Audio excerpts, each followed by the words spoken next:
अब म त कहिले पनि गणतन्त्रवादी थिइनँ र मलाई गणतन्त्र मन परेकै छैन भनेर पूर्व प्रधानमन्त्री भर्खरै गएका प्रधानमन्त्रीले बोलेको कुरा आएको छ भने स्थिति अहिले पनि हामी रिल्याक्स गर्ने ठाउँमा चाहिँ छैनौँ। थोरै राजनीतिक नेतृत्वले रिल्याक्स गर्यो भने कति ठुलो क्षति हुँदो रहेछ भन्ने हामीले यो बिचमा पनि अनुभव गऱ्यौँ। पहिलो प्रतिनिधि सभा विघटन भयो, हामीले देशव्यापी अभियान चलायौँ। नेकपाको एउटा परिवर्तनकारी प्रगतिशील धारा, वामपन्थी धारा, जसमा म लगायत माधवजी, झलनाथजीको पुरै टिम हामी थियौँ। देशव्यापी अभियान चलायौँ, ठुल्ठुला जनप्रदर्शन र सभाहरू भए र अन्ततः अदालतले विघटनका विरुद्धको फैसला दियो र एउटा राम्रो जनताको जित भएको हामीले महसुस गऱ्यौँ र हामीले 10-15 दिन रिल्याक्स गऱ्यौँ। वास्तवमा अब त जितियो, अब त भने जस्तो गरेको त त्यो रिल्याक्स गरेको प्रतिफल त अदालतले हाम्रो पार्टीलाई दुईटा बनाइदियो। हामी दुईटा भएकै थिएनौँ। हामी यो चुनावसँगै लड्यौँ, एउटै घोषणापत्रमा एकता गऱ्यौँ, पार्टी दर्ता भयो, वैधानिकता सबै पुरा गरिएको छ। बडो अप्राकृतिक तरिकाले हामीलाई दुईटा बनाइयो। त्यो पनि त्यस्तो दिन जुन दिन हामीले प्रतिगमनका विरुद्ध, सरकारको प्रतिगमनकारी हरकतका विरुद्ध र पार्टीभित्र देखिएको प्रतिक्रान्तिकारी प्रवृत्तिका विरुद्ध सङ्घर्षमा हामी विजयी भएका थियौँ। पार्टीमा त 2/3 बहुमतले हामीले ओली प्रवृत्ति र त्यसका नायक, खलनायक भनेर हामीले केपी ओलीलाई पार्टीबाट निष्कासन गरेका थियौँ। बडो वैधानिक, आधिकारिक र प्रामाणिक रूपमा। दुनियाँको कोही पनि बुद्धिजीवी र तर्कशास्त्रीले या कानुनवेत्ता कसैले पनि भन्न सक्दैन कि हामीले गरेको कारबाही अवैध थियो, गलत थियो। झन्डै 70% उनी नसच्चिएपछि गरेको कारबाही थियो। त्यो निर्वाचन आयोगले आँखा चिम्लेर त्यसलाई सदर गरिदिनु पर्थ्यो, गर्नै पर्थ्यो। त्यो संविधान अनुसार, ऐन अनुसार, परम्परा अनुसार गर्नै पर्ने थियो। गरेन, रोकिराख्यो। यदि त्यो गरिदिएको भए, गर्नै पर्ने काम थियो, गरेको भए अहिले यो कथित एमाले गुट, केपी गुटको रूपमा जो छ त्यो चाहिँ रहने थिएन नेपालमा। पार्टीको हैसियत रहँदैन थियो, उसको सिद्धिन्थ्यो। तर ठुलो प्रतिक्रियावादी सेटिङभित्रबाट त्यसलाई त्यो दिन चाहिँ यो पार्टीलाई विभाजित गरियो। जुन दिन पार्लियामेन्टभित्र बहुमत सांसदहरूले हस्ताक्षर गरेर उनलाई दल नेताबाट पनि हटाइयो र त्यो बैठकको सर्वसम्मतले मलाई दल नेता निर्वाचित गर्यो। त्यो कागज लिएर हामी सचिवालयमा गयौँ, संसद सचिवालयमा दर्ता गरेर बाहिर निक्लिँदा पार्टी दुईटा भएको घोषणा गरियो।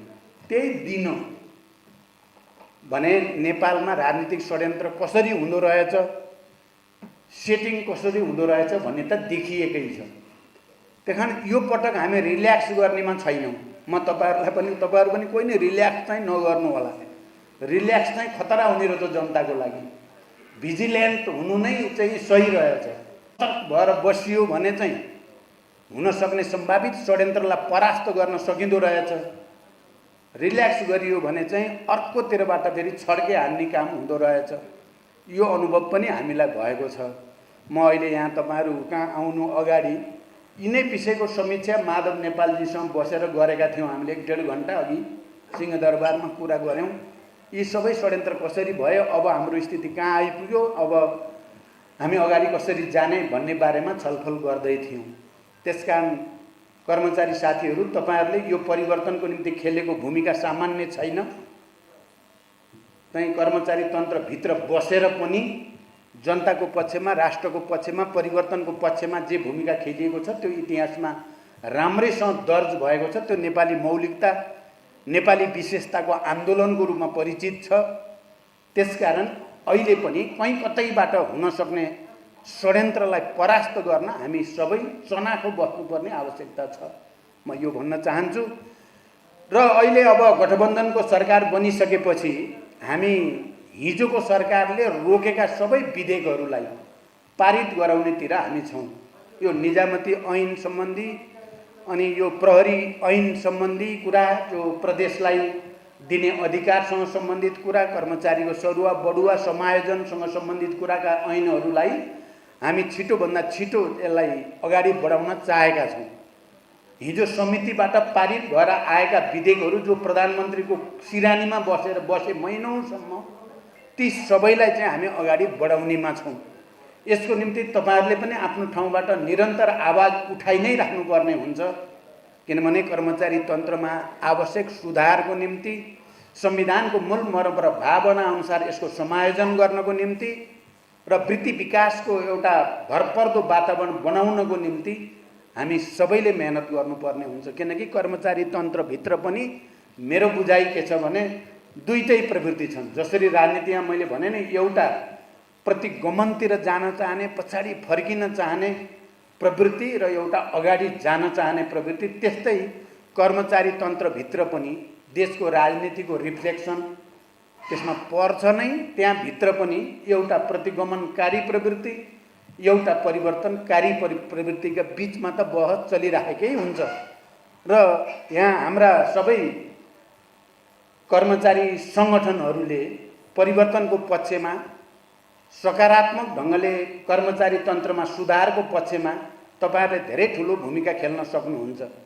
हामी राजनीतिक दलका नेताहरूको लागि तपाईहरुको सहयोग अपरिहार्य छ। तपाईहरुले आर्जन गरेको अनुभव र ज्ञानलाई परिवर्तनका पक्षमा सदुपयोग गर्नको लागि राजनीतिक नेतृत्वलाई तपाईहरुले ठुलो सहयोग गर्न सक्नुहुन्छ। मलाई लाग्छ आज प्रकाशित परागले पनि राजनीतिक दलहरूलाई यस क्षेत्रमा रहेका चुनौतीको सामना गर्न धेरै ठुलो मद्दत गर्छ भन्ने मैले विश्वास लिएको छु। अब अहिले पनि चाहिँ अब मोर्चाबन्दी चलिरहेकै छ। अब छिटै निर्वाचनको प्रक्रिया आउँदैछ। तपाईहरुले थाहा पाइहाल्यौ, निर्वाचन आयोगले निर्वाचन, अब राष्ट्रिय सभाको निर्वाचन सबभन्दा पहिला 19 जनाको निर्वाचन हुँदैछ। त्यसपछि स्थानीय निर्वाचनको कुरा छ, त्यसपछि प्रदेश सङ्घको निर्वाचन। यद्यपि निर्वाचन प्रक्रिया कसरी अगाडि बढाउने भन्ने बारेमा छलफल राजनीतिक तहमा चलिराखेको छ र निर्वाचन आयोगसँग पनि राजनीतिक नेतृत्वको छलफल अझ पुरा हुन बाँकी नै छ। यसमा एउटा त सक्यो भने सबभन्दा राम्रो, राज्यलाई कम भार पर्ने, जनतालाई कम दुःख हुने भनेको तीनै तहको निर्वाचन एकैचोटि गर्ने, चरणबरू क्षेत्र प्रदेश अनुसार चरण चरण गरेर गर्ने, 3 चरण गर्ने, काउन्टिङ चाहिँ एकैचोटि गर्ने गर्यो भने चाहिँ त्यो धेरै चलखेल षड्यन्त्र पनि हुन नपाउने, चाहिँ धेरै आर्थिक बोझ पनि राज्यको कम हुने, राजनीतिक दलहरूलाई पनि सजिलो हुने हो कि भन्ने एउटा विचार छ भने अर्को चाहिँ होइन, तिनटैको गर्दा टेक्निकल्ली गाह्रो पर्छ कि भन्ने तर्क छ र पहिला सङ्घको निर्वाचन गर्ने अनि त्यसपछि स्थानीय तहको गर्ने कि भन्ने विचार पनि छ। यो दुईटा विचारको बीचमा छलफल चलिरहेको छ। तपाईहरुले पनि आफ्नो ठाउँबाट के चाहिँ राम्रो हो भन्ने सुझाव दिनुभयो भने त्यो चाहिँ उपयुक्त नै हुन्छ भन्ने मलाई लाग्छ। के चाहिँ गर्दा ठिक हुने हो भन्ने कुरा। र फेरि समग्रमा सङ्घीय लोकतान्त्रिक गणतन्त्रलाई सुदृढ गर्नको निम्ति जुन ऐनहरूको व्यवस्था हुनु पर्थ्यो, विगतमा सरकार आफै सङ्घीयता विरोधी, गणतन्त्र विरोधी, समावेशी समानुपातिक मान्यताका विरोधतिर गएको हुनाले धेरै दुःख भएको छ। अब समय आएको छ हामीले ती थातिरहेका कामहरूलाई अगाडि बढाउँ, ती ऐनहरू निर्माण हुन्, त्यसअनुसार काम होस् भन्नेतिर मैले फेरि पनि जाँदा जाँदै के भन्न चाहन्छु भने हामीले आफ्नो सतर्कता कति पनि गुम्न दिन हुने स्थिति अहिले पनि छैन। एक थरी मान्छेहरू यो परिवर्तन ल्याउनेहरूलाई सखाप नपारेसम्म देश बन्दैन भन्न थालेका छन्। तपाईहरुको कर्मचारी तन्त्रबाटै माथि पुगेका, सचिव लेभलमा पुगेका, आफूलाई विद्वान सम्झने मान्छेहरूले नै त्यस्ता ध्वंसात्मक भनाइ, म त्यसलाई ध्वंसात्मक भनाइ भन्छु, जसले यो परिवर्तन ल्याउन भूमिका खेल्यो तिनीहरूलाई सखाप नपारेसम्म देश बन्दैन भन्ने भनाइ आएको छ। त्यहाँ कर्मचारी तन्त्रभित्र कस्ता मान्छे पनि छन्, उपल्लो तबकाभित्र कतिसम्म प्रतिक्रियावादी सोच भएका मान्छे पनि छन् भन्ने कुरा देखिएकै छ। तर अत्यधिक ठुलो सङ्ख्या, मेरो विचारमा 90% भन्दा बढी कर्मचारीहरू प्रगति र परिवर्तनकै पक्षमा छन्। संविधान सभाले सङ्घीय लोकतान्त्रिक गणतन्त्र घोषणाको स्थिति पहिलो बैठकबाट नै बनायो। यो हामी सबैले बुझेको थाहा पाएकै कुरा हो। मैले यहाँ के भन्न चाहन्छु भने हिजो पनि गणतन्त्रको लडाईँमा एउटा प्रवृत्ति गणतन्त्रवादी आन्दोलनलाई दबाएर दमन गरेर नै रोक्नुपर्छ भन्ने प्रवृत्ति थियो।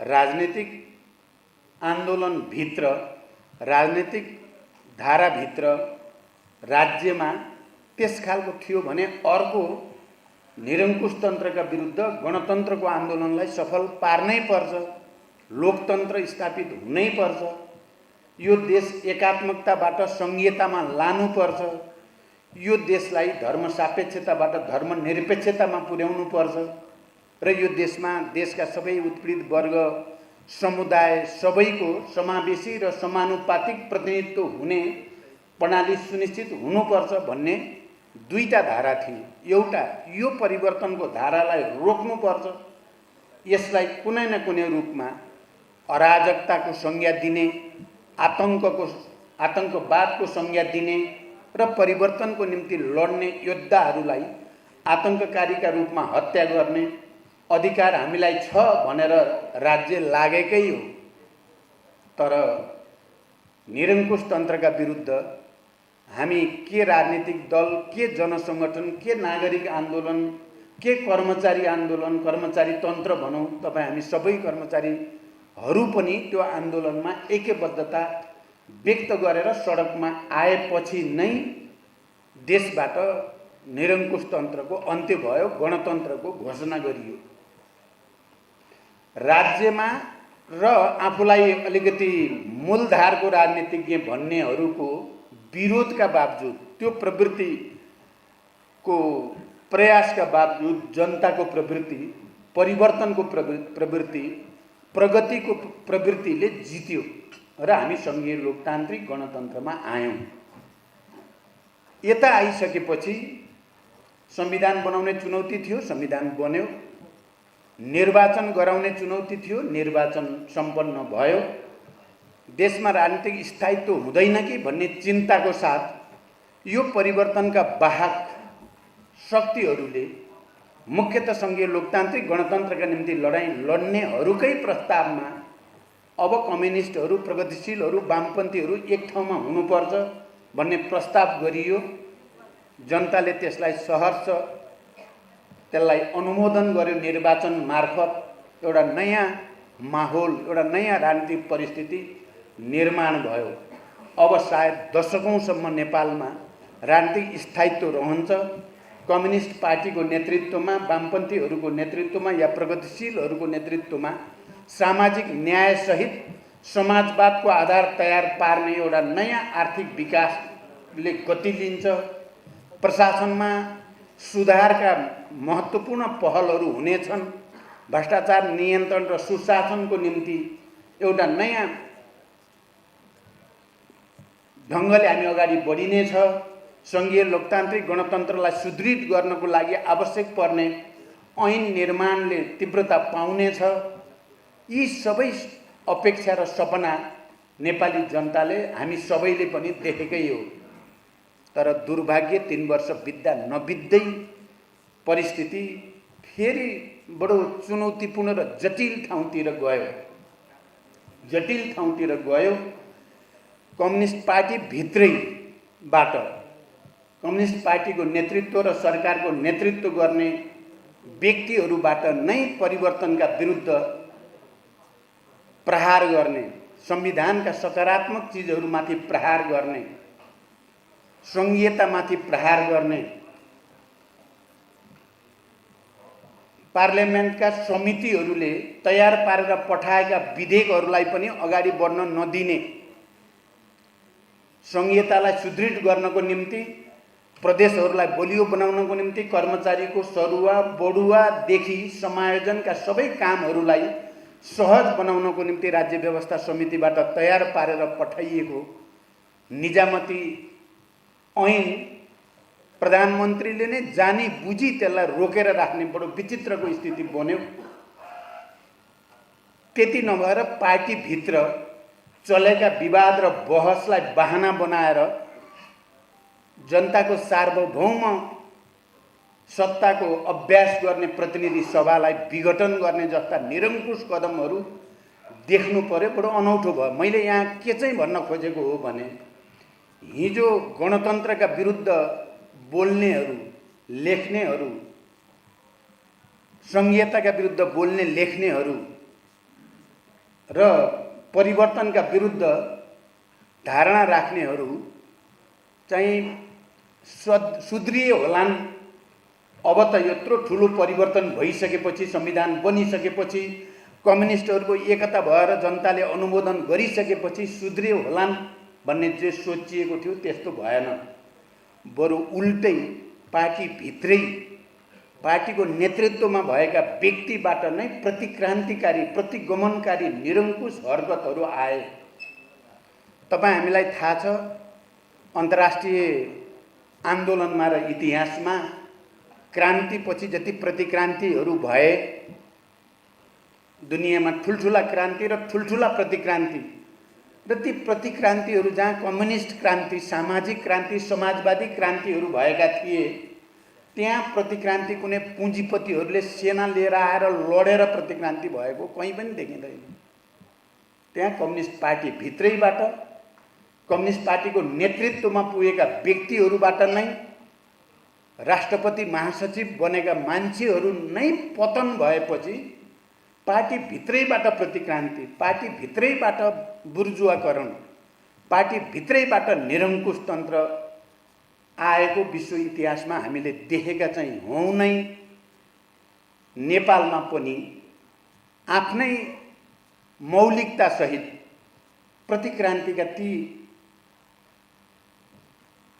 प्रवृत्तिहरू देखा परे।